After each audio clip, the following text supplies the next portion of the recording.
আসসালামু আলাইকুম। আপনারা সবাই জানেন যে গতকাল বাংলাদেশে একটি অনেক বড় ট্র্যাজেডি হয়েছে। অনেক বাচ্চা মারা গিয়েছে এবং অনেক বাচ্চা হাসপাতালে ভর্তি হয়েছে।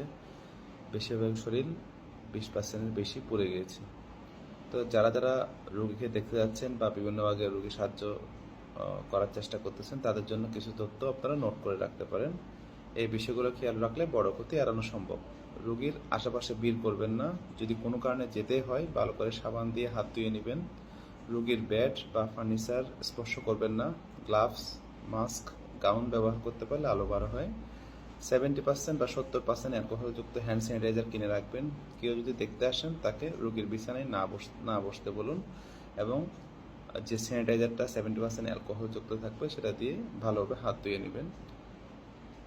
অনেকেই প্রাথমিকভাবে পোড়া জায়গায় ডিম, টুথপেস্ট বা ঘরোয়া কিছু লাগান। দয়া করে এসব করবেন না। এগুলো ইনফেকশনের ঝুঁকি বাড়ায় আর পোড়া জায়গার আসল অবস্থা আরও বোঝা কঠিন হয়ে যায়।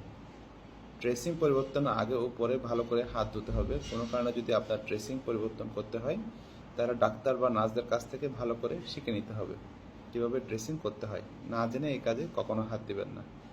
প্রতিবার ড্রেসিংয়ের সময় পোড়া জায়গা খেয়াল করে দেখতে হবে। যদি ফোলা বাড়ে, ব্যথা বেড়ে যায় বা পুঁজের মতো কিছু দেখা যায়, অবিলম্বে চিকিৎসককে জানাতে হবে।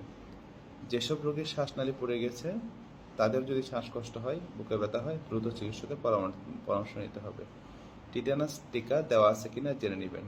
না থাকলে চিকিৎসককে জানাতে হবে। ধন্যবাদ।